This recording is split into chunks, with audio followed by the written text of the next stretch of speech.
Oklahoma. where the wind goes sweeping across the plains. You just jumped into that like you've been singing that every day for the We last we 15 should years. include that somewhere in that got recorded, Eric. We should include that somewhere. What are we actually going to talk about today? That's it. Thanks. Bye. Yeah, we're No, done. we're done. This was Just a an great update. episode. And this is a great episode. Play the outro.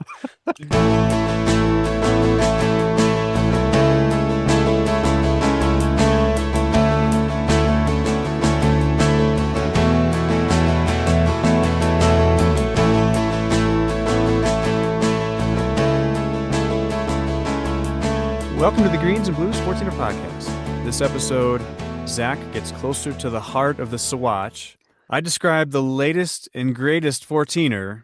We both go blah, blah, blah, blah, blah. And Zach works through his adventures on the Centennial 13er, Mount Oklahoma. Well, good afternoon, Dr. Zach.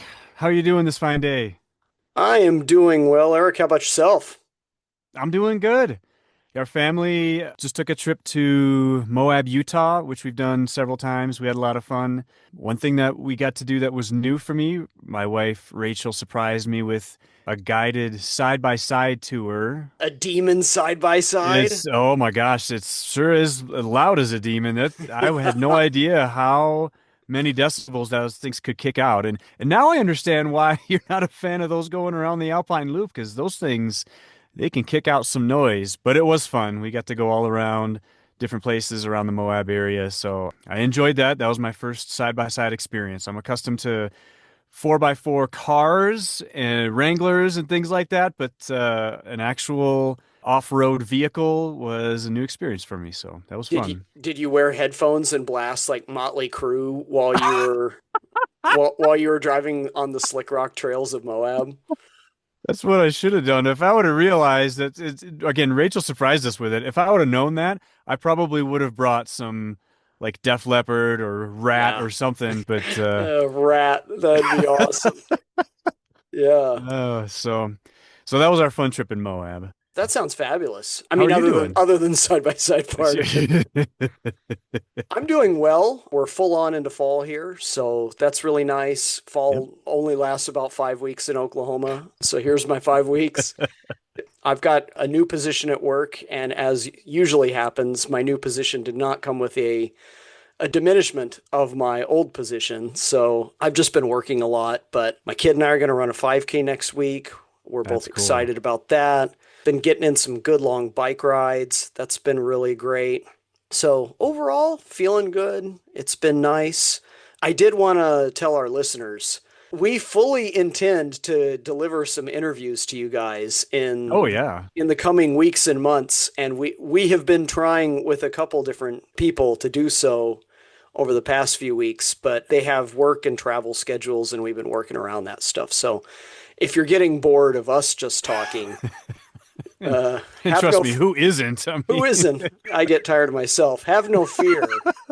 We'll be delivering some interviews to you guys soon and probably packing a fair number of them into a short period of time. that's probably true too.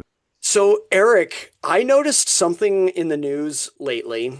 It seems, I'll try to go as big and bold as possible. It seems, Eric, we have a new 14er. Ooh, that's what the headline says, doesn't it? Yeah, I saw a lot of headlines from various Colorado outlets. What's going on, man? Yeah. So there is an MIT graduate with a PhD. So I should call him Dr.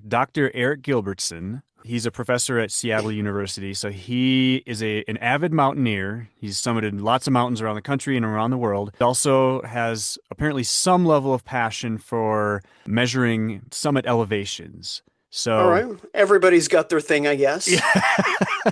It's not what I So would want. I would not want to bring that kind of equipment on a hike with me, but hey, you do you. well, yeah, well, so he brought a team. So it wasn't just him, but he brought Yep. a team up to the summits of Crestone Peak and East Crestone Peak in early October of 2025. So prior to this, there was some discussion of both peaks being right around 14,299 feet in elevation and being close enough to where they may be within the margin of error for LiDAR. And so there Mm. was speculation that, hey, there's actually a chance East Crestone might be the taller of the two. But it was determined that actually going up to both summits and comparing data would be needed in order for that to be done. Well, he brought a team up there. They gathered lots of data points.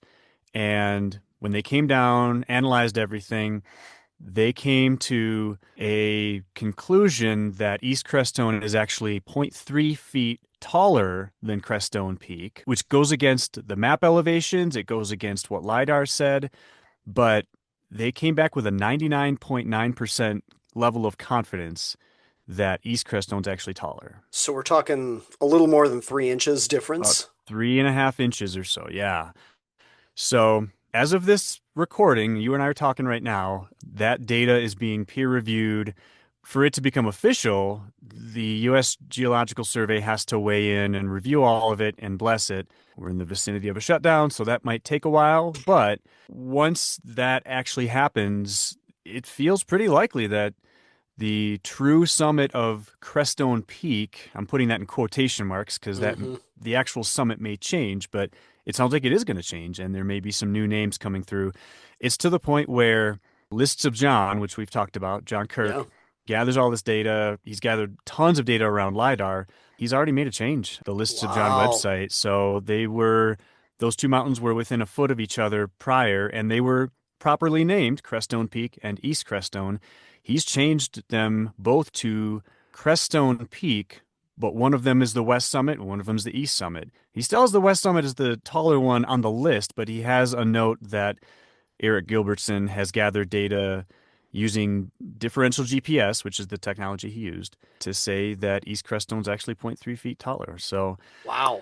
some review needed and some authorities needing to validate the data, but based on the source and based on the confidence level, it seems like there may be a different peak that will be referred to as Crestone Peak going forward. What's the distance between Crestone, the old school Crestone, and East Crestone? I looked on the topo maps. It looks like it's about 200 feet. It didn't look like the level of prominence was that high. I want to say the saddle between the two is less than 100 feet Hmm. from each of those summits.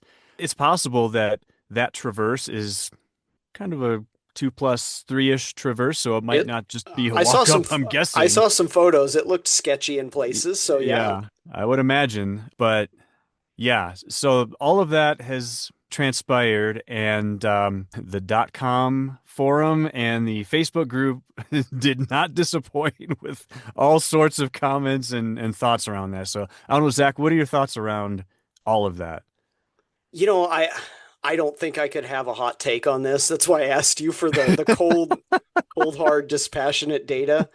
I I feel like anyone that did the old summit when it was, let's say this new summit is higher, anyone that Mhm. did the old summit, they're a finisher. Like It they finished, counts. It yeah, still counts. no, it counts. They finished the Thousand lit. percent agree.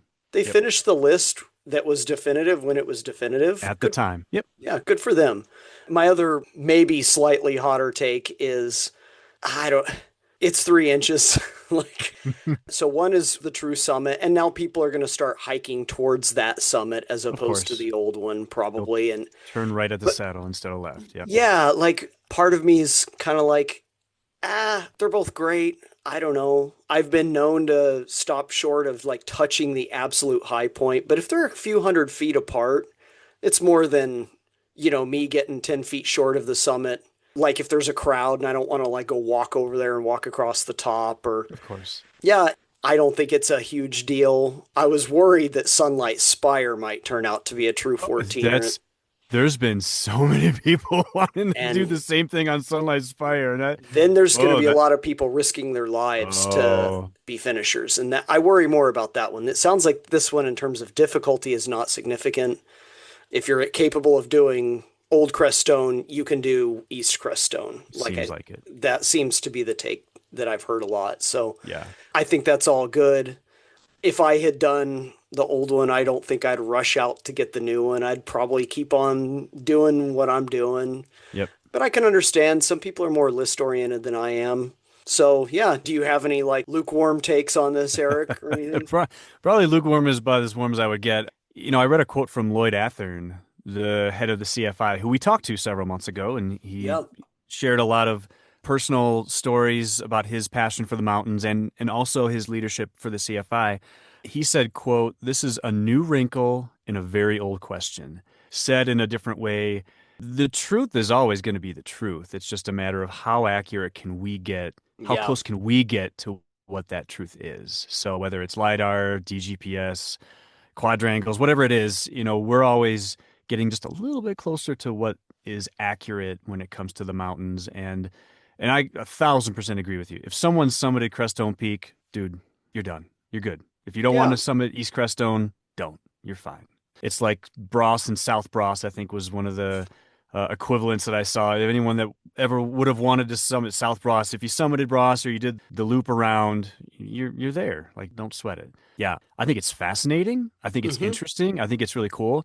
I'm with you. If I were to have summited Crestone Peak, I would not be racing out. There's several hundred other giant mountains in Colorado, if not more, that you could have an adventurous day on. I'd be more concerned about having a new experience rather than just Yeah. trying to rehash 95% of an old one just to, you know, tack onto a list. So Albeit probably a really great old one, but it's yeah. probably a fun old one, is Yeah. my guess. Yeah. Oldie but a goodie. That's for sure. Yep. Well, Zach, from our little trivia about 14ers and new and old 14ers, what are we actually going to talk about today? That's it. Thanks. Bye. Yeah, we're No, done. we're done. This was Just a an great update. episode. And this is a great episode. Play the outro. No, we're talking about one of my absolute favorite mountains, Mount Oklahoma. So we're Mm. continuing visiting some of the Centennials here. I hiked Mount Oklahoma about 14 years ago.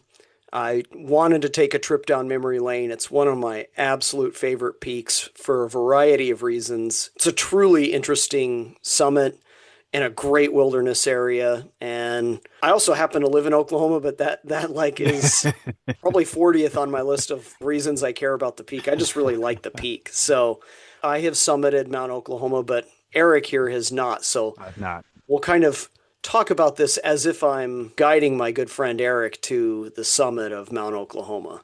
You just might be. So, I might, in a few years, I really want to revisit some of these peaks. So yeah, mm, I might end up doing that. okay. Well, that was on my list for potentially next year, but if you're looking to redo it, I'll hold off a little bit. The wilderness area that you mentioned, is it my favorite name for a wilderness area? Is it Hunter Frying Pan Wilderness? Well, it's interesting. So Jerry Roach notes this in his Centennial Guidebook. It actually sits on the line Ooh. between Mount Massive Wilderness and the Hunter Frying Pan Wilderness. Ah, got it. So Okay. It is it's southwest of the Massif, right? it's slightly southwest of the massive Massif. Um, yeah, it sits right on the line between Hunter Frying Pan and Mount Massive. Okay. The way you access it is via the Mount Massive Wilderness. So you're going to come in from the east side, essentially just south of Leadville is how you're going to eventually access it. So Okay. even though it sits on that cusp, the easiest route and probably the only route that I've ever seen anyone really talk about, other than doing big ridge connects like Justin Simone type stuff, Yeah. is via Mount Massive Wilderness. So, Okay. Got so it. we're talking kind of square in the middle of the state here. Interesting. Okay. And for those that don't know, clearly in the northern Sawatch, if we're going to talk about subranges of the Rockies. So tell us about Oklahoma. Distance, what was the experience like for you? Why did you want to hike it in the first place? Give us the summary on why'd you hike this thing, Zach? Yeah, so I was living at the time. It's when I was living in Copper Mountain for the You and summers. Copper. Okay. So it was close by. This is probably one of the first like true 13ers that I did intentionally as a Oh, 13er. I really wanted to start doing those more and more frequently. The previous year I had hiked Mount Massive, and I had done the whole Massive Massif, from all the way along the ridge, South Massive and Massive Green and North Massive and then on down. And on the descent from North Massive, it kind of took me through the North Half Moon Lakes part of the wilderness there. And I just found that part of the wilderness just gorgeous. mm, It's wild and The water kind of runs over some cool rock formations there. There were some mountain goats. It was a cool spot, and I thought, I want to go back there and go kind of get deeper into the wilderness. And this is really before people started doing, I know it was only 14 years ago, but before people started really intentionally doing a lot of 13ers. Hmm. So I liked the allure of some bushwhacking, and it delivered on that.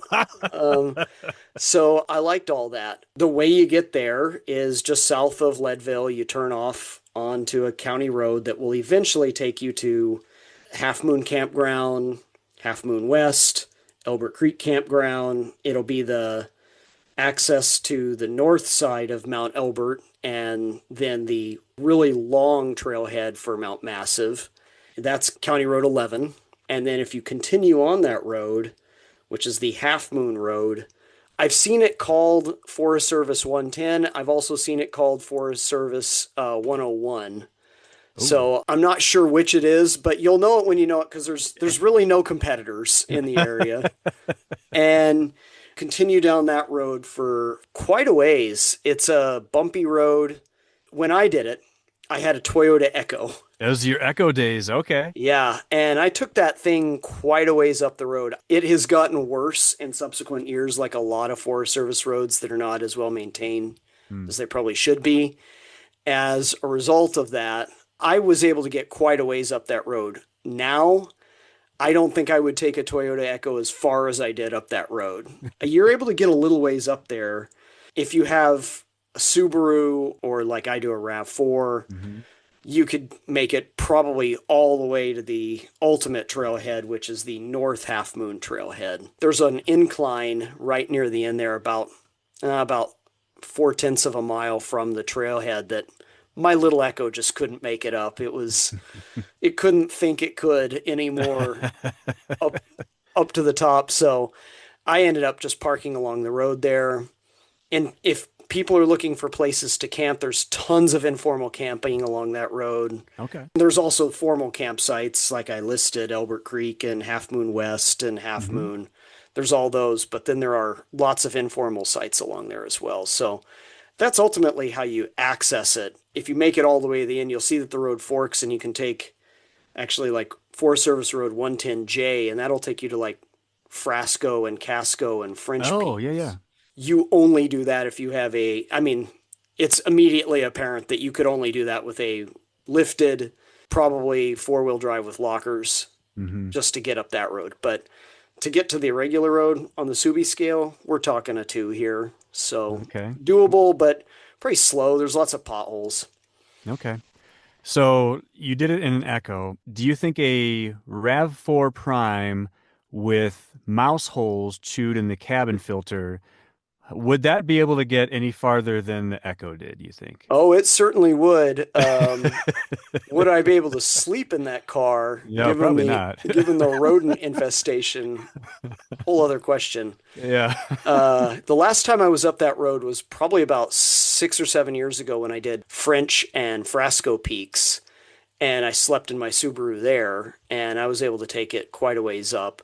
So the hiking distances I'll give you will be from 14ers.com. But just know when I'm talking, I did some extra road walking because I took the Toyota Echo up there, and I added a little bit onto it, and so there was a little bit of a walk, a lonely walk on the road at the end of the day here. So 14 years ago, what resources did you have to describe the route for you besides Roach? That no, that's it. Okay. I I was had kind of wondering if Roach, that was it. I had Roach and a Trails Illustrated map. So Okay. the Coonies, they may have had their website then. I wouldn't have known to look at it. No. Uh, you know, 14ers.com really didn't have extensive trip reports yet in 2011. And probably not for Um, 13ers especially at that special point. well, that's back when it was segregated into two Oh, it was sites. still 13ers.com at that It was point. 13ers.com. Yeah, So that's I right. really just had Roach, and Roach's descriptions, as we've talked about, are pretty spare. I could do like a reading to you guys of it right now, and it would take me 30 seconds. Yeah. Now, so many people are doing Centennials. I think informal trails have formed. Hmm. When I did it, there was no trail. You kind of had to read the land. And as I'll tell you, I probably failed at that at a couple points. So Well, do you want to get into the nitty-gritty of your big hike? yeah, so for the first part of this hike, you're going to basically follow the North Half Moon Trail. And Okay. it's a gorgeous trail. It'll take you to the Southwest Slopes route of Massive. And you follow that quite a ways. Well, I mean, it's about 2.5 miles that you're going to follow it. And you're not going to gain a ton of elevation as you're kind of trucking along. And what you're going to do is follow that, and a couple key points will stand out to you. You'll have to, at one point, kind of the trail goes over a granite rock formation, and you'll want to go over that. But if you get all the way to North Half Moon Lakes, you've gone too far. Oh no. So if you go to 14ers.com, they do have a route description now, I've and seen that. Yep. it's actually it's almost exactly what I did. Okay. Um, which is great. I wholeheartedly endorse that route description, and the trip reports that followed after that are pretty darn accurate. Now, where you break off from the main trail that goes to the lakes, it's kind of like there's a path there. But when I did it, there was nothing there. And I just kind of picked a point. I said, okay, here I go. Um, like Luigi, here you go.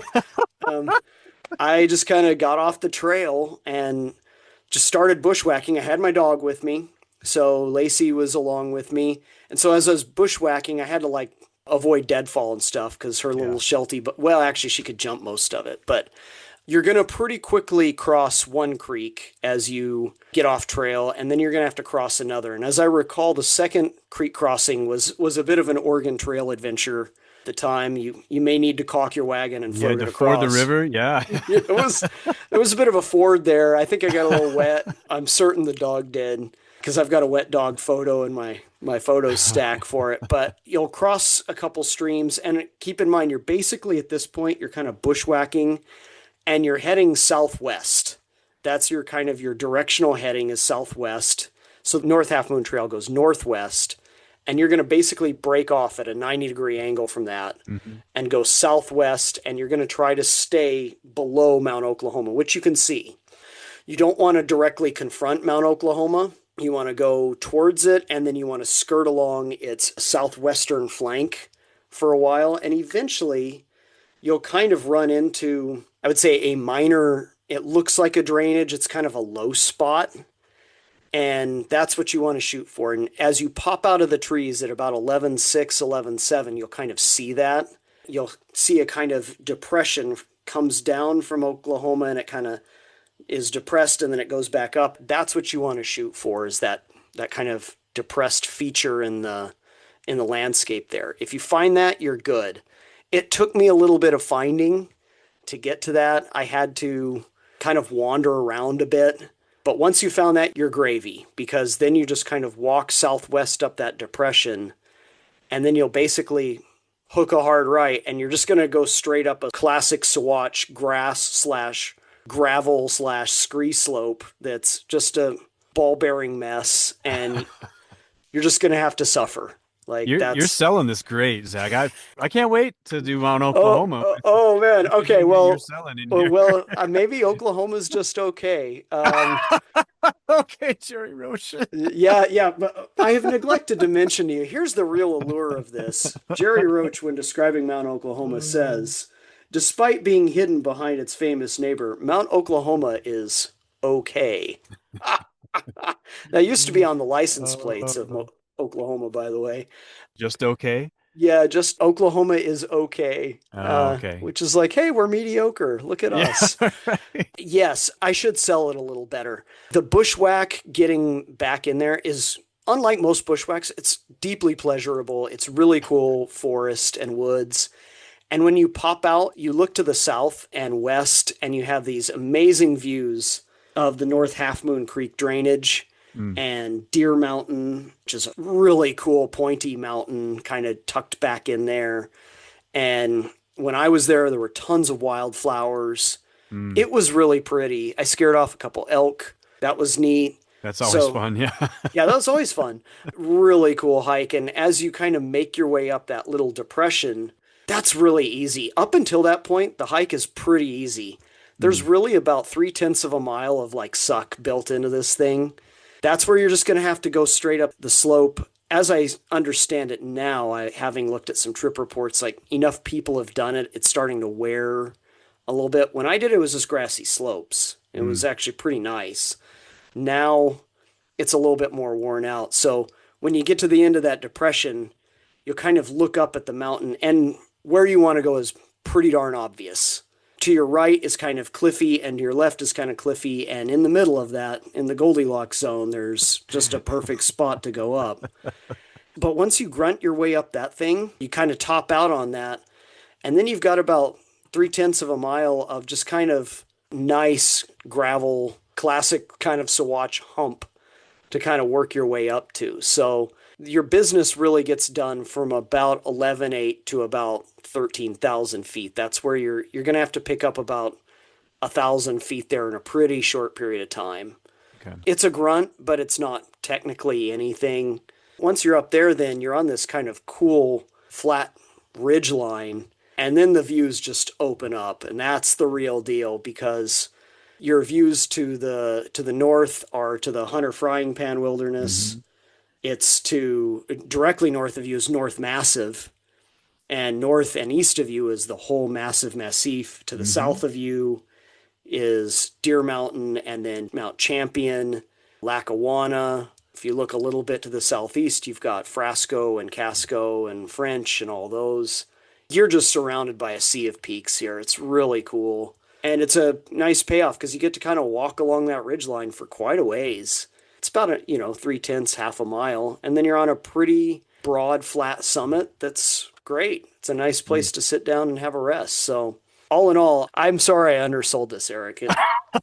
It's Didn't mean to it's call it's you on better it. it's better than it sounds. No, it's just a cool wilderness area, and the allure of it should be part of it. Just traveling through that area, much less eventually getting to the summit of this thing. Yeah. So I really, really liked being really in the heart of a cool wilderness. I should also say Jerry Roach gets in one more dad joke here. When speaking about the last little bit on that ridge, he says, if you feel okay, There it is. climb 0.3 mile northwest up Oklahoma's broad southeast slopes to the summit. So there you go, guys. Thank you, Jerry. Oklahoma's okay. Jerry just throwing down with the dadisms on this one. God love him. Yeah. Um, So a really gorgeous summit amidst a really cool wilderness area. And when I did it, there was a little bit of snow kind of all around, but not on the mm, summit. Although I do know that Oklahoma will hold snow for quite a while. So this should be considered a late June, really July hike and beyond. okay, interesting. It sounds like there's a lot to see from that summit, and it sounds like the payoff is worth the effort there. So, what do you have any other thoughts about the views from the summit of Mount Oklahoma? I just think it's such a cool spot. You get to kind of look over at Elbert and Massive that'll have probably Mm. some people on them, and you're more than likely going to have some solitude up there. And you get to peer down into these two cool wilderness areas. Your favorite, Hunter Frying Pan, um, which not many people go up into. Mm. You're on this cool ridge line. I know some people will run Mount Oklahoma to Deer Mountain and then eventually to K49 and beyond. Oh, Some people have done Mount Oklahoma over to Massive, connecting those up. That looked gnarly to me. I think it probably is. I think it's class 3 plus slash 4 in some spots. Not my bag, as we well know. I'm a green and blue kind of guy, not a red and orange. But yeah, just great views all around, some solitude, and getting there. I just love that North Half Moon Trail. It's a really cool trail. The creek crossing's great. All that in a bag of cheese. It's pretty great. So that would be the reason to do it. okay. If you got a Sheltie, then all the better. Bring him Um, or her with too. lot of happy dog photos from this. This was a good trip down memory lane. I really enjoyed it. That's awesome. Before we go any further, so round trip, if you start from where your Echo landed or the top of the trailhead, what's the total distance? So the round trip is, if you're able to make it to the North Half Moon trailhead, we're talking 8 miles. Okay. I think the .com has it a little less, even at like 7 point something. If you are in a passenger car with two-wheel drive, Okay, a two-door little Echo, slightly like longer. a little longer, probably more like 12 for me that day because I probably tacked on Woo! a couple extra miles. Car can only do what it can. Good workout. Walking down, as everybody knows that's ever done it, walking down a road at the end kind of stinks because you're just kind of like, I'm done. Like, Yeah. now I'm walking down a road. Where's my car? Where's my car? This was fun, at 6 in the morning. It's not fun anymore. So, in terms of the descent, I got creative here. I did not like the ascent route because it was, as I said before, gravelly and kind of Hmm. loose. Yep. And I thought, oh, I'm a smart guy. I can find a better route off that. Let me inform everyone here, you cannot find a better route off of it. I I ended up kind of taking the Sheltie down a bit of an adventure there. I mentioned that it was cliffy to the right and the left. It's Let me repeat again, it was cliffy to the right and the Oh left. no. So I was able to pick my way along it, but your descent route is your ascent route. Lesson learned. There's really no better way. I thought there was, but there wasn't. So I ended up kind of getting a little sketched out at a couple places. The dog, of Wow. course, just kind of ran down the mountain as she always could. But as a song would say, take the long way home. So is that Cheap Trick? I don't know. Oh gosh, it's that era, but I can't think of. No, Supertramp. Was it Supertramp? Okay. Yeah, yeah. Okay. Take the long way home. Okay. Anyway, so yeah, the descent. Now, I will say on the descent, one more thing. If you get back to the Trail Fork, it is totally worth it to go to North Half Moon Lakes. Mm. 100% worth it to go up there. If you haven't already had like a little lunch or whatever, woo, that's a good lunch spot. Good spot to take off your shoes and walk across a waterfall that goes across some cool red rocks and is kind of like a water slide area. It's a good place to cool off your feet, cool off your brain a little bit, rest before you do your descent. So if you make the descent down to that spot, totally worth it. One of the great lake places in all of Colorado, for sure. How much longer does that add to your total distance, do you think? Oh, Sounds like not that much. maybe a half mile, Okay. maybe three-quarters of a mile tops. Like Okay. it will not add much. You're going to turn off shortly before you get to those lakes, probably at about 11,200 feet. The lakes are not that much further from that. So when you rejoin the trail, going back up to those really isn't all that much. Got it. All right. We talked about like resources at the time, which was basically Jerry Roach. Jerry Um, Roach's very spare description. you mentioned reading the land as well. So do you feel like on the route, did you read what you were seeing in front of you more, or did you read your topo more to kind of gauge which way you should go up? The real key was finding that depression, and Roach had mentioned that. Yeah, Roach had specifically mentioned that particular spot. Okay. So he says a small drainage to a flat area at 12,700 feet. So I was aiming for this small drainage. Hmm. And if you read the land, you can kind of see where that drainage is. And that's really what you're shooting for. If you know to look for that, you shouldn't need a lot of other visual cues. That being said, the 14er.com route description, if you print that out and take that with you, you're probably fine with just that and your eyes. I was reading the map a little bit and I think I actually just carried Roach with me. So between all that, I really didn't get lost or anything. You can kind Yeah, of yeah. tell when you're getting kind of sucked into that North Half Moon Creek drainage, and you don't want to do that. You want to kind of Mm, stay directly below Oklahoma for the most part. okay. So you knew what to look for based on Roach, and you kind of just read your way towards that spot and were able to go Yeah, from there. I think I kind of ended up a little bit too far southwest at a certain point, and I had to recontour back up towards that drainage. Okay. But you'll know when you've done that. You're kind of getting dragged into that North Half Moon Creek drainage. And I was like, do I want to hike Deer Mountain today? No, not really. That's not what I was shooting for. All right. So difficulty. What would you rate the, I've seen that route description, so I know what the .com says. Would you agree? What would you say the difficulty of this route is? This is the purest of the pure class two, right? Like this is like high grade class two. The thing that makes it a twosie is you do have to do route finding on this, Hmm. but not so much that a mistake is in any way problematic. At worst, you wander in the woods for a little bit. So it's a class two in that respect, and it's a class two in the sense that that hike up that talus slope for that 700 or 800 feet or whatever it is, that stinks. And it's loose, and there's not really a trail. There's probably a hiker's trail that's forming right now. But that one, yeah, I would say those two things make it two, but you don't use your hands at all. The fun one's going to be the grunt factor, which is a little higher on this one than, say, some other easier peaks, some other class twos. You're going to have to make one big, well, you don't make one push. You're going to have to walk a lot and probably take some breaks. But yeah, Yeah. the grunt is a little higher there. So definitely a class two. Okay. Let's say 1 to 10. Where would you rank the actual grunt factor for this one? This is a six. Really? Okay. Yeah, six or, That's I mean, where one is a walk in the woods, a walk in yeah. the park, nice flat walk, and a 10 is sustained uphill for long periods of time, Mount of the Holy Cross, something like that. This would be a 6 or a 7.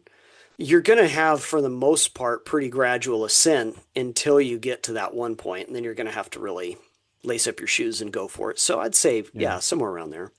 You mentioned the bushwhack in the beginning actually being a nice bushwhack. Like, is that part of the grunt? Like, I don't know if I've ever done a bushwhack that I really truly enjoyed, unless there was maybe like a game trail or something I was able to Oh, copy off of. But there were plenty of game trails through here. Like there's a okay. lot of deer and elk up there. I guess a nice bushwhack for me means not a lot of deadfall.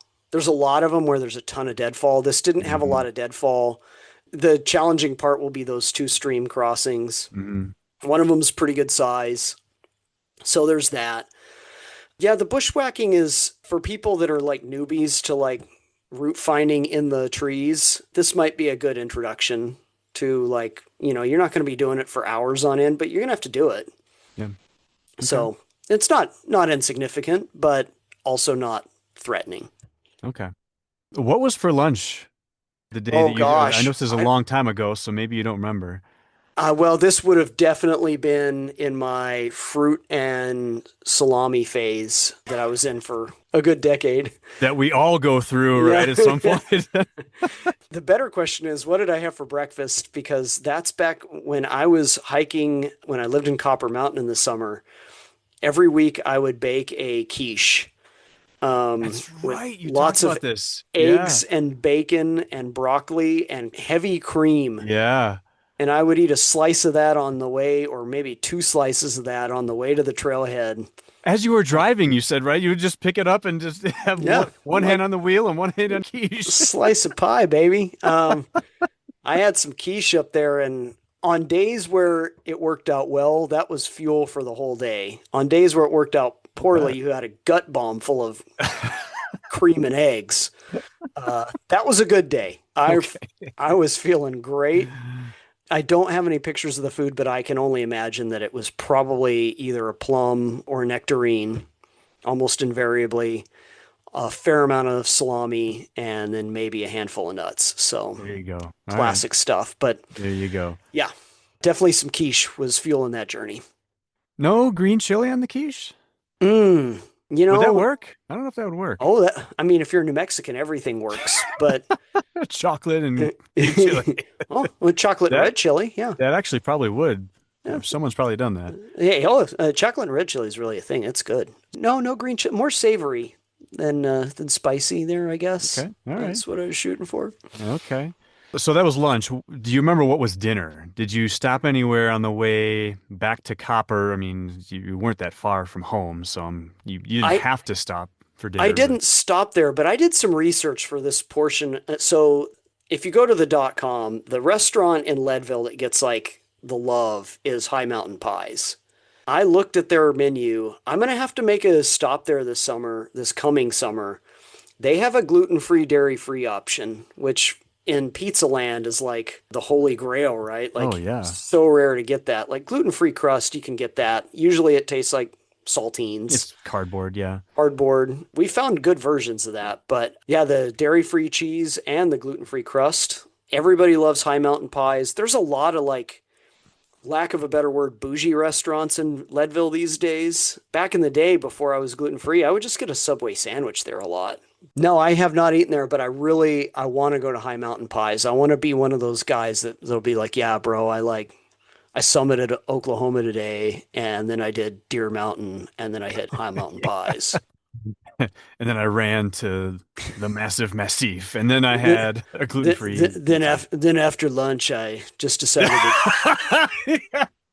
decided to trail run Sherman, Gemini, and Dyer, then come on down to Leadville. Had a nice hoppy beer with my friends. Yeah, there you go. Yeah. I think we're ready. I think you Yeah. just that was a good impression, Zach, of a hipster pizza and beer connoisseur. So I think you're ready. No offense if anyone's a hipster beer pizza connoisseur that's listening to this. Sorry. Oh, well, so what does the hipster in you say for a song for Mount Oklahoma?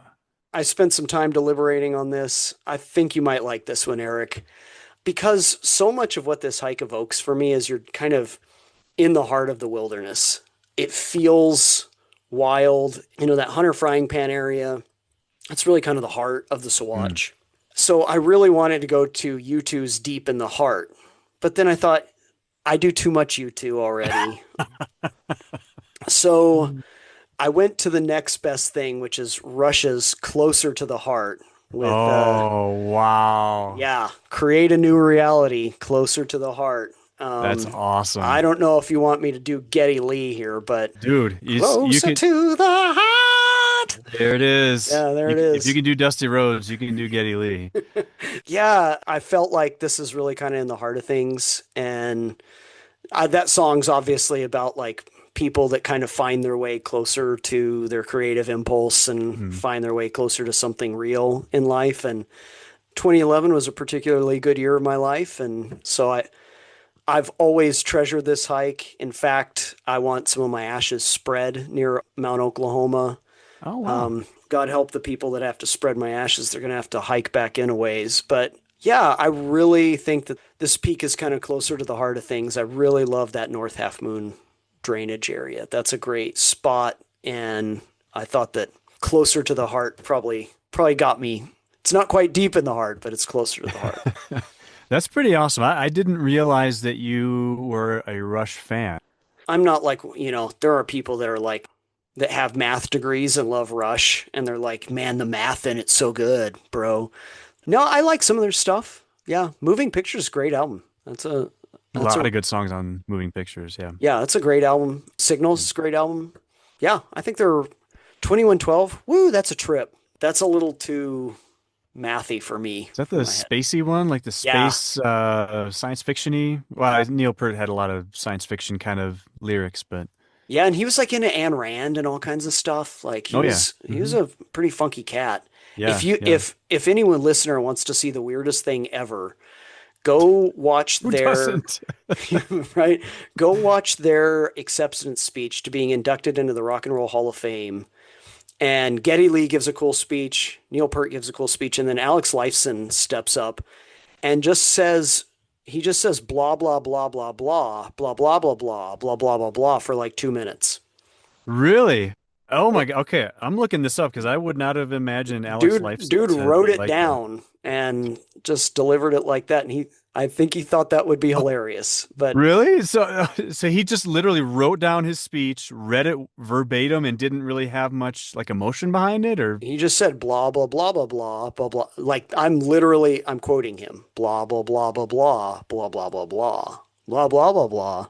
It's trippy, bro. I'm looking this up. I would have expected Pert to do that, but No. Alex Lifeson just says blah multiple times. Yeah, I and Geddy Lee's kind of standing behind him like, what is going on here? This is our He's moment. like, Why are I've you known doing this guy this? for 30 years, and he's look, what is he doing now? What's happening here? So Okay, so yeah, that's interesting. that's my song. Closer to the Heart by Rush. I sound like Not a drive time DJ. not blah blah blah blah blah blah blah by Alex Lifeson. It's closer to the heart by Rush. Yeah. Coming back at you with Closer to the Heart from Rush. Oh gosh. Well, Zach, do you have any other thoughts? Have I missed any categories about what we normally work through on our mountain summaries, or do you have anything else you want to share about Mount Oklahoma? No, I just think that's a cool mountain. Kind of a sub theme of this discussion has been the new resources that are available to people that are hiking. Like when I did this, but a short 14 years ago, a map's not going to tell you how to bushwhack. So I really just had that like 4 or 5 sentence description from Roach. And that's all I was going on. And now you can go get Laura Clark's trip report from 2018, which kind of has a blow by blow. You can go get the route description on 14ers.com, which gives you the kind of the blow by blow, like where to cross the creeks and so forth. I don't know. I think somebody should just, this used to be like a thing, raw dogging it, where you like don't use technology for something. I think people need to start living into that. Like, don't use any of those things and just go hike the mountain without them. Maybe look at them beforehand, imprint them in your memory, and then when you get out there, don't look at anything else because that made it kind of fun was the route finding aspect of this. And when you do that, you find some new stuff. I found myself in a couple cute little meadows below North Half Moon Creek that were pretty darn neat and filled with some pretty wildflowers and a couple little deer back in there. So yeah, maybe it's worth the serendipity of doing it on your own. That's pretty cool. Well, and you're doing it like you said the way that it used to have to be done. Not that we want to date ourselves or sound even more like old farts than we already are, but you're going to kind of gain some of the skills that you're going to want to have if you get more serious about 13ers too, where there's no path, where there's no one guiding you along. There's no 14ers.com route description or whatever. So it's helpful to have that skill, especially on a mountain that maybe doesn't require it quite as much as it sounds like Oklahoma. Definitely. Like if you're going to do anything beyond, about 70 peaks, the 14ers, and then a handful of 13ers that route descriptions are kind of trickling onto, you're going to need some of that, especially if you're hiking in the Sawatch, San Juans, or Sangres. 10-mile range, Mosquito Range, those are pretty intuitive routes, A but little more straightforward. Yeah. yeah, but beyond that, you might need some of those skills. So it's a good place to practice it a little bit in just a really beautiful spot. So hopefully some people get out next summer and or late fall or early spring and go enjoy it up there. Love it. And I'll hold off. If you're serious about wanting to go revisit it and go back to the good old Hunter Frying Pan Wilderness area, then I'm game to join you if you want to have a little bit of company going up good old Oklahoma there. Well, maybe we'll tack on Deer Mountain too and then go get a pie, get some pizza. That's right. Well, Zach, if anyone else has summited Oklahoma and wants to share how many game trails they found on the way up to the summit, how can they let us know? Oh, they have lots of ways of reaching us. You can find us at Gmail, which is greensandbluespodcast@gmail.com. There is a Greens and Blues website that Eric has set up. I have done none of that. There is a Greens and Blues Facebook page that Eric has set up. If you go to the website, you can find a place there to drop us a voicemail if you want to. I'm getting pretty close to making up some calls and I think having you some should. some friends call in for a Q&A that I contrive. So don't make me do this. But yeah, there's lots and lots of ways to get a hold of us. You can find me, just Google me. It's not the software developer or the online gamer named Zach Simpson, but the professor in Oklahoma named Zach Simpson. Those are all good ways to find us. Or you can just wait at the Mount Oklahoma trailhead for a couple years and we'll be there soon enough. Just be patient, please. Just be patient. Oh, I love it. Well, Zach, thanks for sharing your summary and your thoughts on what sound like a really fun Sawatch Centennial. I'm looking forward to giving this a go in the next couple of years. I am too, and thanks so much, Eric, too, for sharing your research into East Crestone and probably the best description of that I've seen.